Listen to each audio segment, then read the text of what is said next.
with is going to be lions. The mature male has a mane, whereas the immature male and female do not.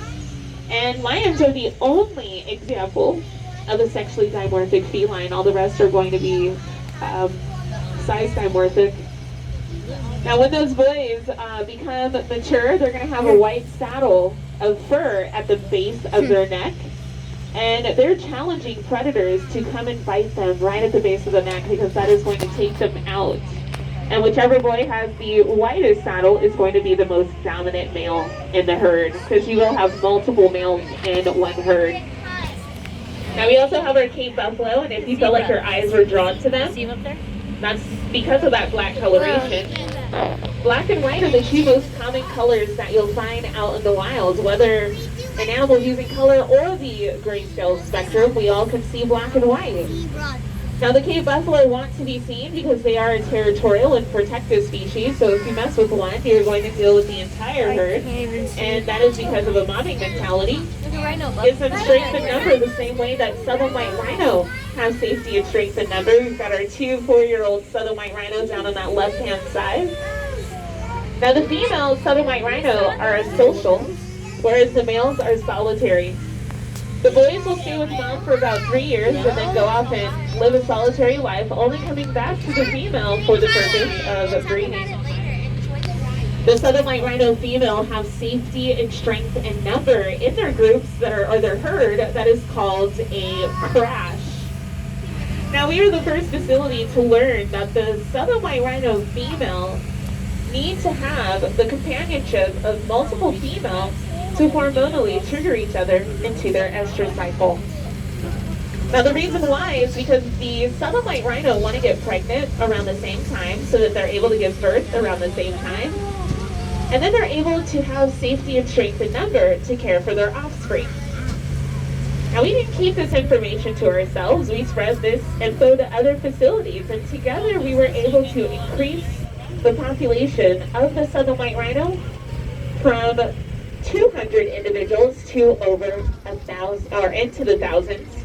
We currently have about 16 to 17,000 southern white rhinos in the world, but because we lose 3 rhinos daily, that number is quickly declining, and if we continue losing rhinos at this rate, we potentially could lose all 5 rhino species in the next 10 to 15 years.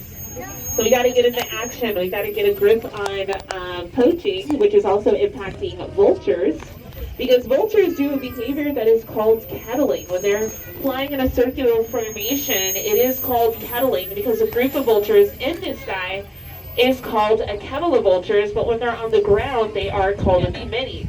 But the kettling behavior is going to have an impact on poaching because they give away the location of a poached animal to the anti-poachers so they can find the poachers to be able to give them consequences. Now, to retaliate against vultures, poachers put out a poisoned elephant carcass, and that one carcass wiped out 300 vultures. Now, down on that right-hand side, there's a reddish-orange colored antelope. It looks like she's walking. Possibly she might go up on the hillside.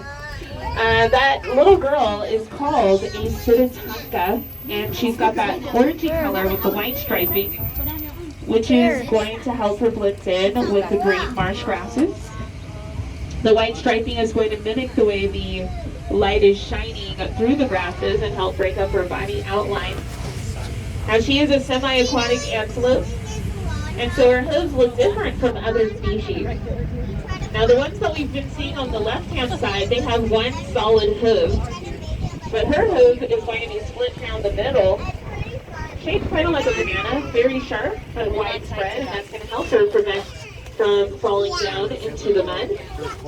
Now our Ugandan cob, they have the same coloration, but they do not have white striping because they're not going to be in long grasses. Now these Ugandan cob, they have purposely placed themselves up on the top of this hill to increase their range of vision, to enhance their sense of smell, as well as their hearing, because they are able to pinpoint the danger before the danger will be able to reach them. And that's the reason why we have lifeguard towers, because it's going to keep the lifeguard above the clouds, above the noise pollution. It's going to help them with their hearing to be able to hear those cries for help. We've got the fourth largest antelope in the world on the left-hand side, which are the roan antelope. Roan meaning red, which is referring to their coat color. These roan antelope, these are our boys. They can get just under 700